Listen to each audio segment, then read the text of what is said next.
Կենտրոն հեռուստաընկերությունը և Drive Media-ն ներկայացնում են։ Ողջույն, այսօր եկել եմ X-Drive ավտոդպրոց, որպեսզի ընկեր Արթուրի հետ սովորենք քննական հարցաշարի հարցերը։ Ողջույն ընկեր Արթուր։ Ողջույն Սուզան։ Քանի որ դրսում ոչ բարենպաստ եղանակային պայմաններ են, որոշեցի գալ ձեզ մոտ միասին պատրաստվենք քննություններին, տեսական դասերի։ Համաձայն եք։ Շատ լավ։ Սյուզան ջան, եղանակային պայմանները ճիշտ է լավը չեն, բայց դա այդքան էլ էական չի, դու բոլոր եղանակային պայմաններում էլ պետք է մեքենա վարես, որպեսզի ավելի հմուտ դառնաս, բայց իհարկե ինչ խոսք սկսնակի համար փոքր վտանգ ավելի տեղ մեծանում է, բայց մենք ունենք ավելի լուրջ խնդիր, եթե դա կարելի է խնդիր համարել էլ իհարկե, պետք է տեսական դասը ավարտենք, դու տեսական քննությունը հանձնես, որ անցնես գործնականի, այսինքն մենք դեռ ահագին ժամանակ ունենք միասին կպորապեք տեսական մասը։ Ու գիտես ես ինչ եմ մտածել, ճիշտ է դու ինձ մոտ միշտ եկել ես առանձին հարցերով, բայց հիմա մենք միասին պետք է պարապենք քննական թեստերը։ Լավ քննական թեստերը։ Միանգամից արդեն թեստեր։ Այո, ու ոչ միայն քեզ համար, ես մտածել եմ, որ մենք իհարկե մեր հաղորդումը այո դիտելու են հեռուստադիտողները։ Այո։ Դες ինչքան ունենք ուսանողներ, ինչքան անձինք, ովքեր որ շատ անձինք, ովքեր որ փորձում են ինքնուրույն տանը պարապել, սովորել, իրենց քննությունը հանձնել ինքնուրույն։ Ու շատերի մոտ դա ստացվում է, շատերի մոտ չի ստացվում, դժվարանում են, հետո հաճախում են դասերի։ Այդ քննական տոմսերը իրանց մեջ ներառում են շատ հարցեր, որոնք որ եթե բացատրությունը դու այդ հարցերի չիմանաս, կմտածես, որ դա սխալ է, վիճելի եւ այլ եւ այլ։ Հիմա միասին արի քննական տեստերից սկսենք պարապել։ Հերթով բոլոր հարցերի պատասխանները ես կտամ, բացատրությունները եւս, եթե դու իհարկե հարցեր կունենաս կուղես այդ հարցերը, ինչու՞ չէ նաև թող մեր հեռուստադիտողները այդ ամենը շատ համ օգտակար կլինի, համ հետաքրքիր։ Շատ լավ, այսինքն ես կօգնեմ դրանով ոչ թե միայն քեզ, այլ նաև հեռուստադիտողներին։ Հիմա ես նախ կասեմ ինչպես մուտք գործել մեր էջ, շատ պարզ, այդտեղ վերևում նշված X-Drive.am ենք գրում այդ վերևի դաշտում, դե իհարկե կբերի մեր մենյուն։ Այստեղ կա թեստեր, տեսնում ես, ճեկ, հարցեր, թեստեր, կարծիքներ, ավտոաշխարհ եւ այլն։ Մուտք ես գործում թեստեր։ Շատ լավ։ Անմիջապես մուտք գործելուց հետո էսա գալիս են թեստերը ըստ հերթականության 1-ից մինչև 50 քանի թեստ գոյություն ունի, արի հենց առաջի թեստը միասին մուտք գործենք եւ փորձենք տեղի հարցերին պատասխանել։ Ահա, մուտք են գործում առաջին թեստ եւ սկսում է այդ հարցերը։ Օրենքի համաձայն ուղևոր ով է համարվում։ Իհարկե մենք առանձին որպես թեմա միասին հետագայում կսովորենք օրենքները, օրենք ընդհանուր դրույթներ, հասկացություններ, ու այնտեղ սահմանումներ են, պետք է իմանալով համարվում ուղևոր, ով հետիոտ, վարորդ, որնա թեթև մարդատարը, բեռնատարը, ավտոբուսը, ընդհանուր օգտագործման տրանսպորտային միջոց եւ այլ եւ այլ։ Այս բոլորը օրենքից ունենում են իրենց սահմանումները։ Բայց հիմա խոսենք այս հարցի մասին։ Օրենքով ուղևոր ով է համարվում։ Ուրեմն ուղևոր կհամարվեն տրանսպորտային միջոցի սրահում, խցիկում, տրանսպորտային միջոցի վրա գտնվող անձինք, ինչպես նաև արիստեղ ես նշեմ շեշտեմ նստող, այսինքն բարձրացող, եւ դրանից դուրս եկող անձինք։ Ինչու՞։ Դե իջնող եւ բարձրացող անձանց մասին տես առաջի պատասխանում չի խոսում։ Բայց երկրորդ պատասխանում ասում են նստող եւ դրանից դուրս եկող անձինք։ Իջնողը դեռ չի լքել տրանսպորտային միջոցին, համարվում ուղևոր։ Իսկ բարձրացողը բավականաբար ցանա ինքելի կամարվի ուղևոր։ Պարտադիր չի գնա նստի, տեղավորվի, նոր համարվի ուղևոր։ Ուրեմն իջնող եւ բարձրացող անձանց օրենքը համարում է ուղևորներ։ Ճիշտ պատասխան համարվում է երկրորդը։ Կնշենք սա։ Ու կանցնենք առաջ։ Իհարկե այստեղ կա հաջորդ, այսինքն անցնում ենք հաջորդ հարցին։ Սա այլ օրենքից։ Օրենքի համաձայն A կարգի տրանսպորտային միջոց վարելու իրավունքի վկայական կարող է տրվել 18 տարին լրացած անձանց։ Ճիշտ է։ Նու մենք ունենք առանձին ցուցակ, կարելի ասել, քարտեզ, որտեղ նշվում է այդ վարորդական իրավունքի վկայականի տրման կարգերը, տարիքները։ ակարգը դա մոտոցիկլն է։ Մոտոցիկլ, եթե ինչ-որ մեկը պատրաստում է մոտոցիկլ վարի, պետք է ունենա ակարգ եւ լրացած լինի նրա 18 տարեկանը, շատ ճիշտ է։ Անցնենք հաջորդ հարցին։ Ահա, շահագործումը, տրանսպորտային միջոցների շահագործումը արգելում է, եթե շահագործումը եւ պայմանները, որն է շահագործում, այսինքն մեր լեզվով ասած, մեքենան վարելու իրավունք չենք ունենա, եթե անսարք է տվյալ տրանսպորտային միջոցը, բայց ոչ բոլոր դեպքերում կան անսարքություններ, որ այդ նշված դեպքերում չի թույլ տալիս շահագործել, բայց կան նաև անսարքություններ, որոնց դեպքում թույլատրվում է։ Թե որոնք են դրանք, հիմա որը որ մեզ կհանդիպի, դրանց մասին իհարկե մենք խոսենք։ Արի կարդանք։ Թեթև ավտոմոբիլների դողերի պահպանաշերտի մնացորդային բարձրությունը կազմում է 1.8 մմ։ Իսկ մյուսում տեսքրը խախտված է հիդրավլիկ արգելակային հաղորդակի հերմետիկություն։ Շատ լավ։ Հիմա ես գրատախտակի վրա արի նշեմ, դու ունես քեզ մոտ թուղթ եւ գրիչ, դու քեզ մոտ կարող ես նշել այդ թեթև մարդատարի, բեռնատարի ավտոբուսի դողերի մնացորդային շերտի բարձրության թույլատրելի առավելագույն չափը։ Երբ նշում ենք ակարգը դա մոտոցիկլն է։ Այստեղ փոքրի գրենք մոտոցիկլ։ B կարգը դա թեթև մարդատար։ Ունենք C կարգ դա բեռնատարն է։ D ավտոբուս։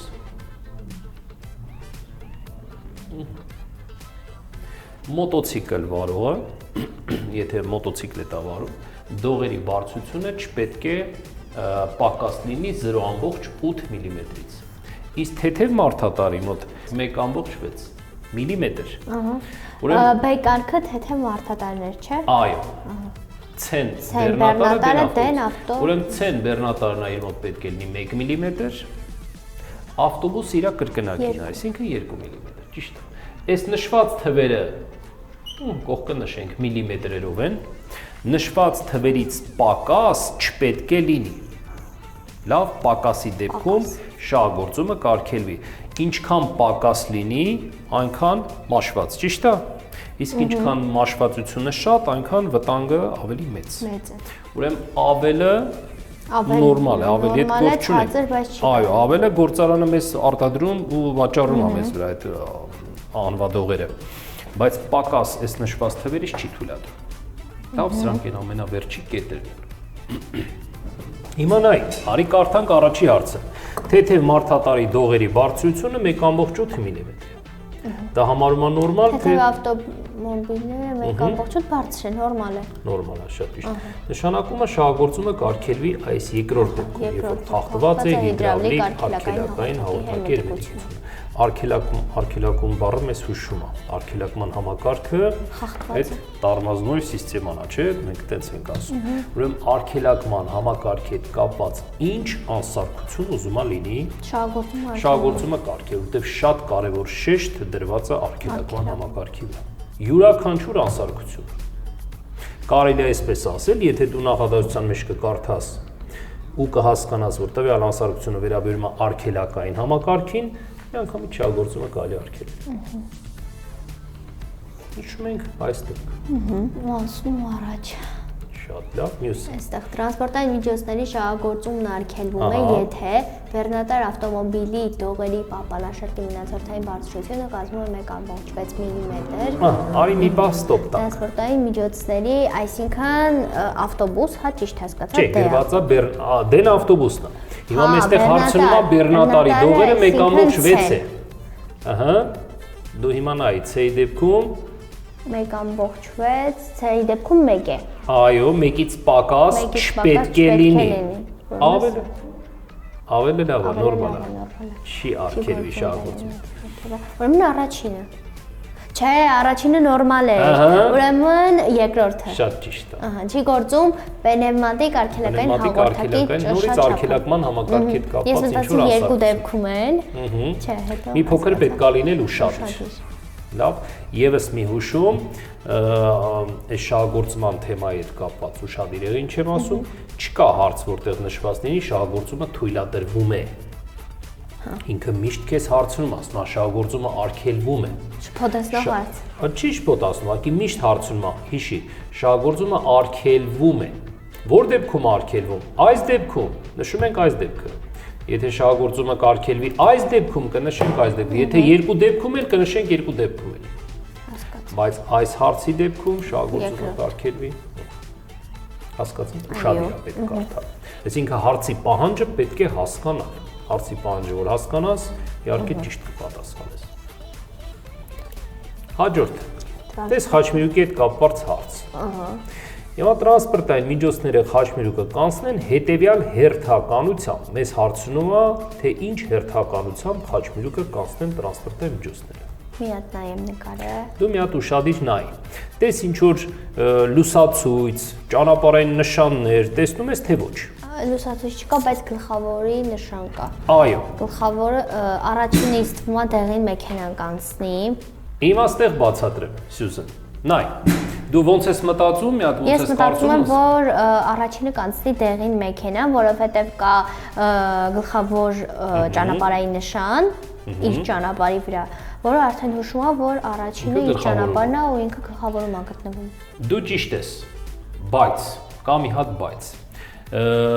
Այս նշանի տակ, գլխավորի նշանի տակ կա տեղադրված ցուցանակ, որը ցուցատարից գլխավորի ուղղությունն է։ Գլխավորի, այսինքն աջ։ Ուրեմն իրան գլխավորը չի վերաբերվում, եթե ինքը պետք է։ Արի մի փոքր բացատրեմ, հետո ավելի բարձ կլինի իհարկե։ Այս սև պատկերացրու այս ցուցանակը խաչմերուկի նկարն է։ Պատկերը խաչմերուկը վերցել նկարել են ստեղ, այս ցուցանակի տակ։ Սև հաստկիցը նշանակում է գլխավոր։ Բարակները երկրորդական։ Եվ եթե մենք ուշադրություն դարձնենք ցուցանակին կհասկանանք, որ դեղին մեքենան ճիշտ է մուտքագործում գլխավորից խաչմերուկ։ Բայց նաև գոյություն ունի մեկ այլ տրանսպորտային միջոց, որը նորից մուտքագործում գլխավորից։ Ստացվում է ինչ, որ երկու տրանսպորտային միջոցներ, տրոլեյբուսը եւ դեղին թեթև մարդատարը մուտք են գործում խաչմերուկ գլխավորից։ Իսկ եթե երկուսն էլ մուտք են գործում խաչմերուկ գլխավորից, իրանց մեջ պայմանները դառնում են հավասար։ Իսկ հավասար պայմանների դեպքում գործում է աչից հարվածի սկզբունքը, որն է դա։ Աչից հարված ստացողը պարտավոր կլինի զիջելու ճանապարհը։ Դու որպես վարորդ պատկերացրու նստած ես մեքենայի մեջ, օրինակ դեղին թեթև մարդատարի մեջ, նայելու ես աչ։ Տեսնում ես աչից մոտեցող գլխավորից եկող տրանսպորտային միջոցը քեզ հարվածելու է, ուրեմն դու նրան պարտավոր կլինես զիջելու։ Այստեղ հերթականությունը կստացվի այսպես. երկու գլխավորների մեջից առաջինը խաչմերուկ մուտք գործի տրոլեյբուսը, հետո որից հետո թեթև մարդատարը, հետո ավտոբուսը։ Ամենավերջում ավտոբուսը, որտեղ ավտոբուսը մուտք է գործում երկրորդականից բարակ գծերը վկայում են դրա մասին, որ դա երկրորդական ճանապարհ է։ Հիմա նորից հարցը կարդանք, խաչմերուկը կանցնել միջոցները խաչմերուկը կանցնել հետևյալ հերթականությամբ։ Տրոլեյբուս, դեղին թեթև մարդատար, տրոլեյբուս, թեթև մարդատար ավտոմոբիլ եւ ավտոբուս։ Հաջորդ հարց։ Նորից խաչմերուկ։ Խաչմերուկը առաջինը կանցնի։ Ահա։ Հիմա այստեղ տեսնում ենք, որ ոչ մի նշան չկա։ Գոյություն չունի նշան, իհարկե լուսացույց էլ գոյություն չունի, սա համարվում է հավասարազոր խաչմերուկ։ Այսինքն պայմանները նորից ու նորից բոլորի համար այստեղ հավասար են։ Իսկ եթե հավասար պայմաններ են, ելի նորից գործում է աչից հարվածի սկզբունքը։ Այսինքն խաչմերուկը մուտք կգործի եւ կազատի այն տրանսպորտային միջոցը, որին աչից հարված չունի։ Հա։ Հիմա այստեղ գույներով նա ինձ ասա, ով առաջինը կանցնի խաչմերուկը, փորձի։ Եթե սխալվես, ոչինչ։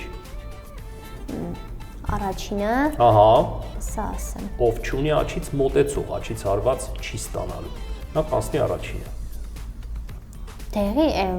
կանաչը։ Ապրես։ Որովհետև դեղինը աչից կստանա հարված կապույտից ու կարմիրի կողմից, շատ ճիշտ։ Կանաչ։ Լավ, մտքով հիմա շատ ճիշտ ես պատասխանել, առաջին անցնում է կանաչը։ Բայց այս հարցը մենք լուծեցինք արդեն։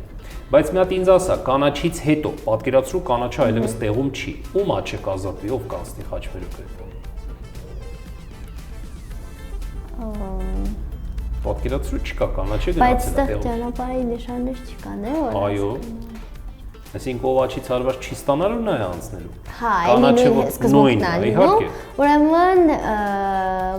կապույտ ավտոբուսը։ Կապույտ եւ որովհետեւ կարմիրը, հա, կարմիրը ձախից այդ կողմից մոտեցողները։ Տես եթե կանաչը բացակայում է, այլևս կանաչը տեղում չի, ազատվում է այս երկուսի աչը, նրանք կշարժվեն կանաչից հետո։ Իրանք էլ կապույտը եւ կարմիրը, երբ որ մուտքը գործեն եւ կազատեն խաչմերուկը, դեղինի աչը կազատվի հետո մուտքը գործի խաչմերուկ դեղին։ Ըստ հարցի կանաչ ավտոմոբիլը կնշենք կանաչ ավտոմոբիլը։ Լավ, անցանք առաջ։ Այս նշանը նախապես տեղեկացնում եմ։ Ինչ ես կարծում արի պատասխանի թեկուզ սխալ, հետո կբացատրեմ ես էլի։ Հեծանվային հրապարակին մոտենալու մասին։ Հրապարակ չէ։ Նախ ասեմ, սա ճանապարհային նշան, որպես ճանապարհային նշան նախազգուշացնող է։ Այո, բոլոր նշանները բաժանվել են խմբերի։ Ունենք 8 խումբ ճանապարհային նշանների։ Ուրեմն առաջի խումբը հենց ինքը նախազգուշացնող նշան, արի պատկերացնենք։ Նախազգուշացնող նշանները կոնկրետ տեսք, ձև եւ գույն են ունենում։ Եռանկյուն, եզրերը կարմիր, գագաթը գլուխը վեր ուղղված, այսինքն հենց հանդիպես եռանկյունի եզրերը կարմիր ինչ որ մի նշանի, ուրեմն ինքը նախազգուշացնող է։ Իսկ տվյալ նշանը մեզ ինչ է զգուշացնում, որ մեր ճանապարհը հատելու է, ունենք հատում հեծանվային արահետի հետ, որպեսզի լինենք ուշադիր, զգուշավոր։ Հեծանվային արահետի հետ հատում։ Այո, հատում հեծանվային արահետի հետ, հեծանվային արահետի հետ հատման մասին։ Մեզ զգուշացնում է։ Ճիշտ է, հեծանվորդը առավելություն չունի այս դեպքում, որտեղ սա խաչմերուկ չի համարվում։ Բայց ուղղակի մեզ զգուշացնում է որպես վարորդ, որովհետեւ մենք լինենք ուշադիր, իսկ յուրաքանչյուր նախազգուշացնող նշանի հանդիպելիս ամենաառաջի գործողությունը, որ մենք պետք է կատարենք, դա արագության որոշակի նվազեցումն է, մինչև հասնենք վտանգավոր հատված կամ կետին։ Եվ այս նշանները, նախազգուշացնող նշանները տեղադրվում են շուտ։ Ինչքան շուտ, նախորոք, արի իմ նորից գրատախտակի վրա գրեմ։ Ուրեմն բնակավայրերում նախազգուշացնող նշանները տեղադրվում են 150-ի ներողություն, 50-ից 100 մետր առաջ։ Իսկ բնակավայրերից դուրս իրանք տեղադրվում են 150-ից 300 մետր առաջ։ Իսկ կարող ես ասել բնակավայրերից դուրս ինչի են ավելի շուտ տեղադրվում։ Բնակավայրերից դուրս, որ մեքենան ավելի ուշ է արգելակում, հա տենց։ Չէ, նախ բնակավայրից դուրսի վրա կարմիրով գիծ արված լինելու, մենք էլ ենք այդպես հանդիպում։ Պատկերացրու մուտքես գործում ինչ որ մի բնակավայր, ենթադրենք Երևան, գրված է սպիտակ վանակով Երևան, այսինքն դու մուտքես գործում բնակավայր։ Երբ որ բնակավայրից այդ Երևանից դուրս ես գալիս, նույն Երևանն է գրված, կարմիրով գիծ արված իր վրա, այսինքն վերջ դուրս եկար բնակավայրից։ Տրանսպորտային միջոցների արագությունը բնակավայրից դուրս ավելի բարձր է։ Օրինակ, բնակավայրերում թույլատրելի առավելագույն արագությունը 60-ը Հայաստանի Հանրապետությունում, իսկ բնակավայրից դուրս մինչև 90։ Այս երկու արագություն ունենք։ Իսկ քանի որ արագությունը բարձր է բնակավայրից դուրս, դա է պատճառը, որ ավելի շուտ են տեղադրում այս նշանը, որ վարորդները շուտ տեսնեն, շուտ հասկանան, շուտ պատկերացնեն, շուտ արագություն նվազեցնեն, չգան այս ամենավերջի կետում խնդրի առաջ կանգնեն։ Լավ։ Ուրեմն հատում հեծանվային արահետի հատման մասին, մեզ զգուշացնում տվյալ նշան։ Անցնենք հաջորդին։ Այս նշանը քեզ հանդիպած իհարկե կլինի։ Կայանա տեղ։ Ուրեմն ցուցանակով ցույցատալիս ձևը, թե ինչպես կայանել տրանսպորտային միջոց։ Ասում է բարձրացրու մայթի։ Ու մենք պարտավոր ենք նշված եղանակով կայանելու մեր տրանսպորտային միջոցը։ Ոնց ձևը, որ ցույց է տալիս, նշված ձևով պետք է կայանենք։ Հիմա արի հարցը կարդանք։ Որ տրանսպորտային միջոցների վարորդների վրա է տարածվում նշանների ազդեցությունը։ Այս նշանի ցուցանակի ազդեցությունը միայն թե մարդատարի ընթացքում։ Ճիշտ է, թեթև մարդատերի, բայց այդտեղ կոպիտ ասած կարող են առիթից օգտվել նաև մոտոցիկլները։ Հա։ Իրանք էլ իրավունք ունեն բարձրանալու մայթի վրա կանգար կանում կատարել։ Բայց եթե նշված չի, ինչի իրավունք ունեն։ Եթե թեթև մարդատարին թույլ է տալիս, Մոտոյին։ ապա մոտոն իրանից բջուրիկը ավելի թույլ է տալիս, ասում են կարաս դու էլ բարձրանաս մայթի։ Բայց եթե այստեղ օրինակ թեստի մեջ նշենք թեթև մարդատերի եւ մոտոցիկլի ինքը ճիշտ կհամարի։ Այո, որտեղ երկու դեպքում ճիշտ։ այո, թեթև մարդատարի եւ մոտոցիկլի։ Բոլորի համար չենք նշի, որտեղ բոլորի համար չի թույլատրել։ Օրինակ բեռնատար ավտոբուսը իրավունք չունեն բարձրանալու մայթին։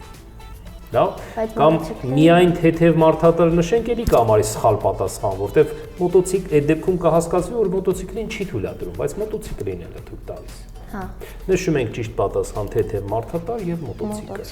Այրանք իրավունք ունեն, ոչ թե իրավունք ունեն, այլ պարտավոր են նշված եղանակով կայանել։ Իսկ եթե ձև նշված չի լինի, թե ինչ եղանակով կայանել տրանսպորտ միջոցը, բոլորը պարտավոր կլինեն ճանապարհի աջ կողմում ճամփեզրին զուգահեռ մեկ շարքով, թե կանգար, թե կանում կատարում, մեկ շարքով է իրար հետևից։ Հասկացա, մեկ շարքով։ Հաջորդը։ Որ նշանի դեպքում կանգ առնելուց հետո առանց թույլտվության շարժումը վերսկսել չի կարելի։ Կանգ առնելուց հետո դե առաջինը չի, որովհետև առաջինը կանգ առնելն է։ Կանգ առնելն է, ճիշտ է։ Այսինքն զիջել ճանապարհը կանգ առնելով։ Ինչ հասկացանք հարցից։ Արի նշենք միանգամից 5-րդը ճիշտ պատասխան ու բացատրեմ։ Վտանգ, վտանգի դեպքում նշանը տեղադրված է լինում ու պարտավոր կլինի վարորդը գալ կանգ առնել, թույլատվություն ստանալ ինչ որ մի աշխատակցի կողմից։ Պատկերացրու ինչ որ դեպք է տեղ ունեցել, խոշոր ավտովթար է տեղ ունեցել կամ սարա փլուզվել, շենք է քանդվել, գաս, կանգնես, աշխատակիցը քեզ ոնց կարգադրի, ստանաս թույլատվություն, հնարավոր է քեզ ասի 5 րոպե սպասի, կարող ասի շեղվի քո ուղղությունից եւ այլն։ Կանգնում ես, ստանում ես թույլատվություն, նոր շարունակում ես քո Այսինքն 5-րդ տարբերակը։ Այո։ Իշտ առաջին դեպքում էլ ես կանգ առնում։ Բայց ինքնուրույն կանգնում ես, համոզում ես ամեն ինչ անվտանգ է ու շարունակում ես քո երթևեկությունը։ Այսինքն աշխատակից տեղ չկա։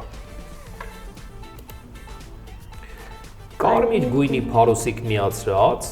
ու կանգնած վիճակում գտնվող տրանսպորտային միջոց մոտենալիս։ Տվյալ ուղղությամբ երթևեկող ընդհանուր օգտագործման տրանսպորտային միջոցի վարորդը ինչ վարորդն է, ինչ պետք է անի, ոնց պետք է վարվի։ Ուրեմն կարմիր փարոսիկը երբ որ ճակատային մասում գլխավերևում տեղադրված է, մենք էլ պետք է կանգ առնենք, թույլատվություն ստանալուց հետո նոր շարունակենք մեր երթևեկությունը։ Լավ։ Կանգնում ենք հնարավոր մեր փաստաթղթերը ստուգեն, ինչ որ դեպք է տեղ ունեցել, եւ շարունակենք թույլատվություն ստանալուց հետո։ Մեզ թույլ կտանք շարունակենք, թույլ չեն տա, չենք շարունակի։ Պարտադիր պետք է կանգ առնել։ Այո, կանգ ենք առնում։ Դու հնարավոր է արի այսպես մի հատ իրավիճակ պատկերացնենք, դու փորձում ես կանգնել, այդ աշխատակիցն ասում է անցի, դու ինձ չես հետաքրքրում։ Կարող է ինքը օրինակը բերենք, մենք կանաչ գույնի մեքենայով ինքը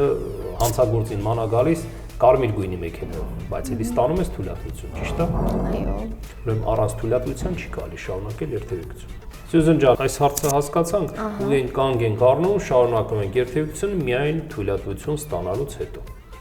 Այո։ Սա մեր կհամարվի ճիշտ պատասխանը։ Բայց քանի որ մեր հաղորդումը սահմանափակ է, այսինքն սահմանափակ ասելու ունենք ժամանակահատված։ Մի քիչ բացատրություններով ինքը երկար տևեց։ Հաջորդ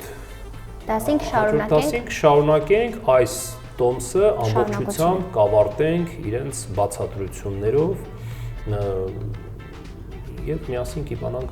ողջ բոլոր հարցերի ճիշտ պատասխանները։ Մյուս կեսը կշարունակենք հաջորդ հանդիպմանը։ Շատ լավ։ Շնորհակալ եմ շատ։ Հուսամ մեր հեռուստադիտողի համար է շատ օգտակար եղավ նյութը եւ կհանդիպենք մյուս դասի։ Դու տանը